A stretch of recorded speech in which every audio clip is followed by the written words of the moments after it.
You see, said Captain Morange to me 15 days later, you are much better informed about the ancient routes through the Sahara than you have been willing to let me suppose, since you know of the existence of the two Tadekkas.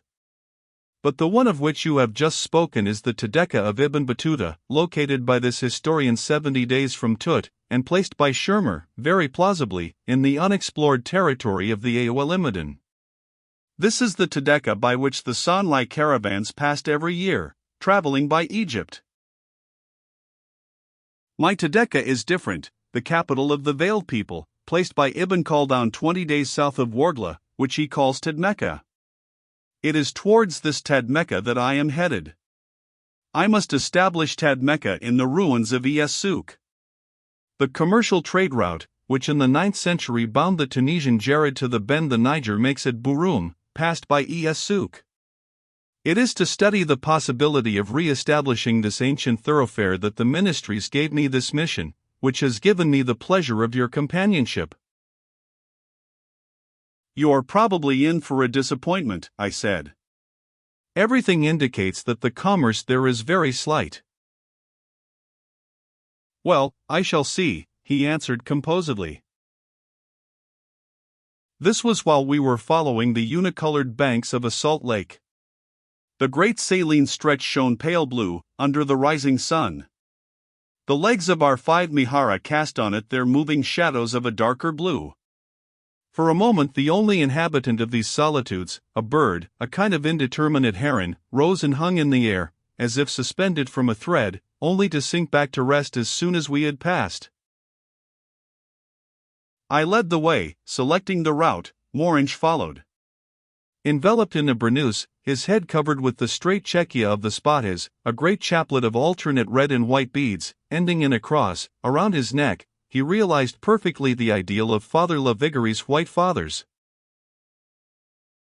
After a 2 days' halt at Temesinen we had just left the road followed by Flatters, and taken an oblique course to the south. I have the honor of having antedated Forkau in demonstrating the importance of Temesinen as a geometrical point for the passage of caravans, and of selecting the place where Captain Payne has just now constructed a fort. The junction for the roads that lead to Tut from Fezzan and Tibesti, Temesinen is the future seat of a marvelous intelligence department. What I had collected there in 2 days about the disposition of our Senusas enemies was of importance. I noticed that Morange let me proceed with my inquiries with complete indifference. These 2 days he had passed in conversation with the old Negro guardian of the turbot, which preserves, under its plaster dome, the remains of the venerated Sidi Musa. The confidences they exchanged, I am sorry to say that I have forgotten. But from the Negro's amazed admiration, I realized the ignorance in which I stood to the mysteries of the desert, and how familiar they were to my companion. And if you want to get any idea of the extraordinary originality which Morange introduced into such surroundings, you who, after all, have a certain familiarity with the tropics, listen to this. It was exactly 200 kilometers from here, in the vicinity of the Great Dune, in that horrible stretch of 6 days without water. We had just enough for 2 days before reaching the next well, and you know these wells, as Flatters wrote to his wife, you have to work for hours before you can clean them out and succeed in watering beasts and men. By chance we met a caravan there, which was going east towards Radams, and had come too far north. The camels' humps, shrunken and shaking, bespoke the sufferings of the troop. Behind came a little grey ass, a pitiful burro, interfering at every step, and lightened of its pack because the merchants knew that it was going to die. Instinctively, with its last strength, it followed, knowing that when it could stagger no longer, the end would come on the flutter of the bald vulture's wings. I love animals, which I have solid reasons for preferring to men. But never should I have thought of doing what Morange did then. I tell you that our water skins were almost dry, and that our own camels, without which one is lost in the empty desert, had not been watered for many hours. Morange made his kneel, uncocked a skin, and made the little ass drink. I certainly felt gratification at seeing the poor bare flanks of the miserable beast pant with satisfaction. But the responsibility was mine. Also I had seen Bujima's aghast expression, and the disapproval of the thirsty members of the caravan. I remarked on it. how it was received. What have I given, replied Morange, was my own. We will reach El Biod tomorrow evening, about 6 o'clock. Between here and there I know that I shall not be thirsty. And that in a tone, in which for the first time he allowed the authority of a captain to speak. That is easy to say, I thought, ill-humoredly. He knows that when he wants them, my waterskin and bujimas are at his service. But I did not yet know Morange very well, and it is true that until the evening of the next day when we reached El Biod, refusing our offers with smiling determination, he drank nothing. Shades of St. Francis of Assisi. Umbrian hills, so pure under the rising sun. It was in the light of a like sunrise, by the border of a pale stream leaping in full cascades from a crescent-shaped niche of the grey rocks of Edgera, that Morange stopped. The unlooked-for waters rolled upon the sand, and we saw, in the light which mirrored them, little black fish. Fish in the middle of the Sahara. All three of us were mute before this paradox of nature. One of them had strayed into a little channel of sand. He had to stay there, struggling in vain, his little white belly exposed to the air. Morange picked him up, looked at him for a moment, and put him back into the little stream. Shades of St. Francis. Umbrian hills. But I have sworn not to break the thread of the story by these untimely digressions. You see, Captain Morange said to me a week later, that I was right in advising you to go farther south before making for Shixela. Something told me that this highland of Edgera was not interesting from your point of view. While here you have only to stoop to pick up pebbles which will allow you to establish the volcanic origin of this region much more certainly than Boudurba, de Cloizos, and Dr. Mars have done. This was while we were following the western pass of the Tidefest Mountains, about the 25th degree of northern latitude. I should indeed be ungrateful not to thank you, I said. I shall always remember that instant. We had left our camels and were collecting fragments of the most characteristic rocks. Morange employed himself with a discernment which spoke worlds for his knowledge of geology, a science he had often professed complete ignorance of. Then I asked him the following question. May I prove my gratitude by making you a confession? He raised his head and looked at me. Well then, I don't see the practical value of this trip you have undertaken. He smiled. Why not? To explore the old caravan route, to demonstrate that a connection has existed from the most ancient times between the Mediterranean world and the country of the blacks, that seems nothing in your eyes? The hope of settling once for all the secular disputes which have divided so many keen minds, D'Anville, Heron, Berlioz, Catramere on the one hand, on the other Gosselin, Walkenaer, Tizit, Vivian, de Saint Martin, you think that is devoid of interest? A plague upon you for being hard to please. I spoke of practical value, I said. You won't deny that this controversy is only the affair of cabinet geographers and office explorers. Morange kept on smiling. Dear friend, don't wither me. Deign to recall that your mission was confided to you by the Ministry of War, while I hold mine on behalf of the Ministry of Public Instruction. A different origin justifies our different aims. It certainly explains, I readily concede that to you, why what I am in search of has no practical value. You are also authorized by the Ministry of Commerce, I replied, playing my next card. By this chief you are instructed to study the possibility of restoring the old trade route of the 9th century. But on this point don't attempt to mislead me. With your knowledge of the history and geography of the Sahara, your mind must have been made up before you left Paris. The road from Jared to the Niger is dead, stone dead.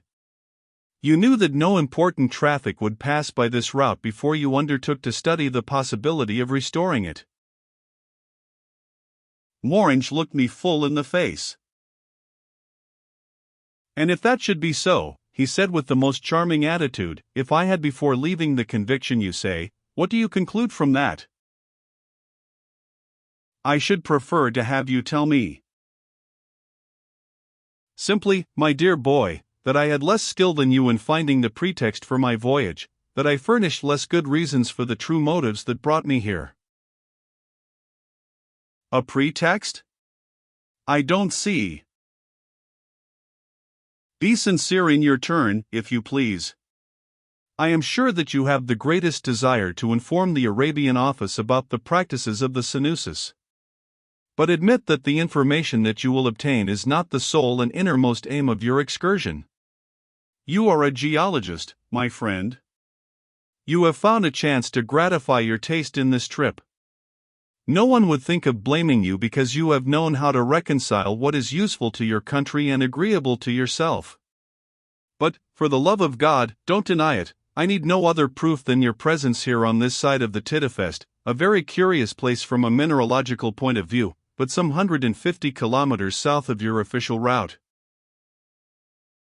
It was not possible to have countered me with a better grace. I parried by attacking.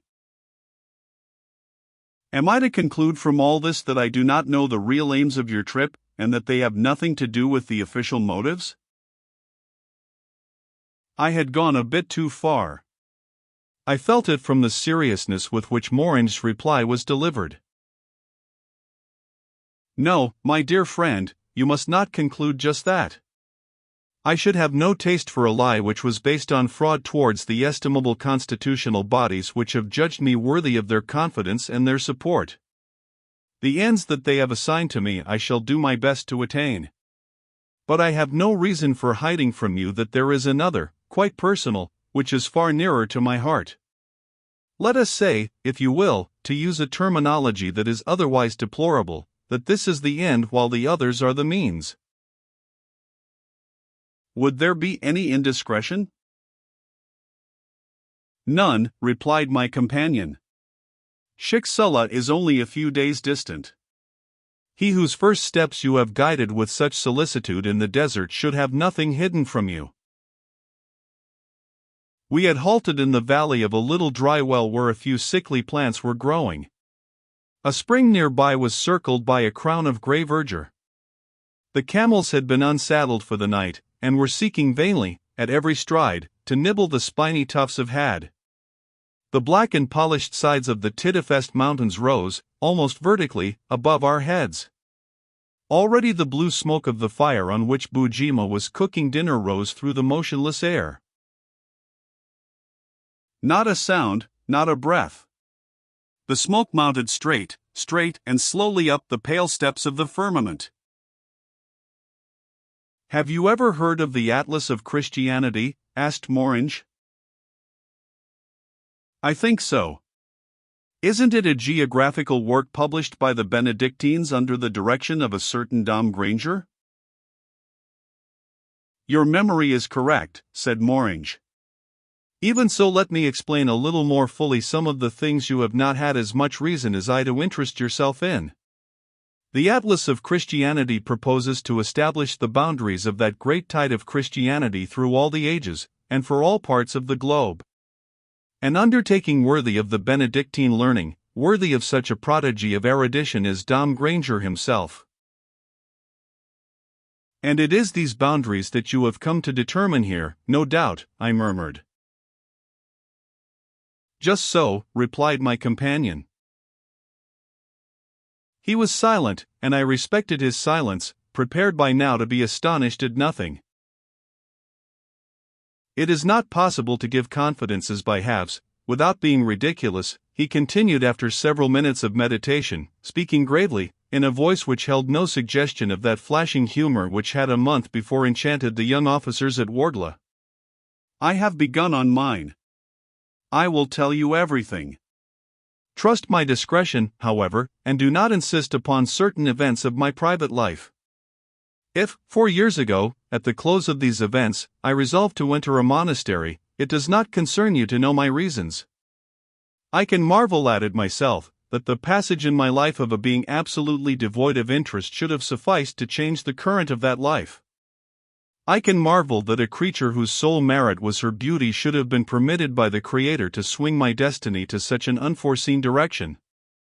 The monastery at whose doors I knocked had the most valid reasons for doubting the stability of my vocation. What the world loses in such fashion it often calls back as readily. In short, I cannot blame the Father Abbot for having forbidden me to apply for my army discharge. By his instructions, I asked for, and obtained, permission to be placed on the inactive list for 3 years. At the end of those 3 years of consecration it would be seen whether the world was definitely dead to your servant. The first day of my arrival at the cloister I was assigned to Dom Granger, and placed by him at work on the Atlas of Christianity. A brief examination decided him as to what kind of service I was best fitted to render. This is how I came to enter the studio devoted to the cartography of northern Africa. I did not know one word of Arabic, but it happened that in garrison at Lyon I had taken at the Faculté de Lettres a course with Berlioz, a very erudite geographer no doubt, but obsessed by one idea: the influence the Greek and Roman civilizations had exercised on Africa. This detail of my life was enough for Dom Granger. He provided me straightway with Berber vocabularies by Venture, by Delaporte, by Brosselard, with the grammatical sketch of the Temahak by Stanley Fleeman, and the Essai de grammaire de la langue temachek by Major Hanito. At the end of 3 months I was able to decipher any inscriptions in Tifinagh. You know that Tifinagh is the national writing of the Tuareg, the expression of this Temachek language which seems to us the most curious protest of the Targoué race against its Mohammedan enemies. Dom Granger, in fact, believed that the Tuareg are Christians, dating from a period which it was necessary to ascertain, but which coincided no doubt with the splendor of the Church of Hippon. Even better than I, you know that the cross is with them the symbol of fate and decoration. Duvirier has claimed that it figures in their alphabet, on their arms, among the designs of their clothes. The only tattooing that they wear on the forehead, on the back of the hand, is a cross with 4 equal branches. The pommels of their saddles, the handles of their sabers, of their poignards, are cross-shaped. And is it necessary to remind you that, although Islam forbids bells as a sign of Christianity, the harness of Tuareg camels are trimmed with bells? Neither Dom Granger nor I attach an exaggerated importance to such proofs, which resemble too much those which make such a display in the genius of Christianity. But it is indeed impossible to refuse all credence to certain theological arguments. Ammonai, the god of the Tuareg, unquestionably the Adonai of the Bible, is unique. They have a hell, Timsitan Elikaft, the last fire, where reigns Iblis, our Lucifer. Their paradise, where they are rewarded for good deeds, is inhabited by Angelausen, our angels. And do not urge the resemblance of this theology to the Quran, for I will meet you with historic arguments and remind you that the Tuareg have struggled all through the ages at the cost of partial extermination, to maintain their faith against the encroachments of Mohammedan fanaticism. Many times I have studied with Dom Granger that formidable epoch when the Aborigines opposed the conquering Arabs. With him I have seen how the army of Sidi Akba, one of the companions of the Prophet, invaded this desert to reduce the Tuareg tribes and impose on them Mussulman rules. These tribes were then rich and prosperous. They were the Ibgaran, the Amedidran, the Wadalan, the Kelgares, the Kelair. But internal quarrels sapped their strength. Still, it was not until after a long and cruel war that the Arabians succeeded in getting possession of the capital of the Berbers, which had proved such a redoubtable stronghold. They destroyed it after they had massacred the inhabitants. On the ruins Akba constructed a new city. This city is Es Souk. The one that Sidi Akba destroyed was the Berber Tadmeka. What Dom Granger asked of me was precisely that I should try to exhume from the ruins of the Mussulman Es Souk the ruins of Tadmeka, which was Berber, and perhaps Christian. I understand, I murmured. So far, so good, said Morange. But what you must grasp now is the practical sense of these religious men, my masters. You remember that, even after 3 years of monastic life, they preserved their doubts as to the stability of my vocation. They found at the same time means of testing it once for all, and of adapting official facilities to their particular purposes. One morning I was called before the Father Abbot, and this is what he said to me, in the presence of Dom Granger, who expressed silent approval. Your term of inactive service expires in 15 days. You will return to Paris, and apply at the ministry to be reinstated. With what you have learned here, and the relationships we have been able to maintain at headquarters, you will have no difficulty in being attached to the geographical staff of the army. When you reach the Rue de Grenelle, you will receive our instructions. I was astonished at their confidence in my knowledge. When I was re-established as captain again in the geographical service, I understood. At the monastery, the daily association with Dom Granger and his pupils had kept me constantly convinced of the inferiority of my knowledge. When I came in contact with my military brethren, I realized the superiority of the instruction I had received. I did not have to concern myself with the details of my mission. The ministries invited me to undertake it. My initiative asserted itself on only one occasion. When I learned that you were going to leave Warglo on the present expedition, having reason to distrust my practical qualifications as an explorer, I did my best to retard your departure, so that I might join you. I hope that you have forgiven me by now. The light in the west was fading, where the sun had already sunk into a matchless luxury of violet draperies. We were alone in this immensity, at the feet of the rigid black rocks. Nothing but ourselves. Nothing but ourselves. I held out my hand to Morange, and he pressed it. Then he said,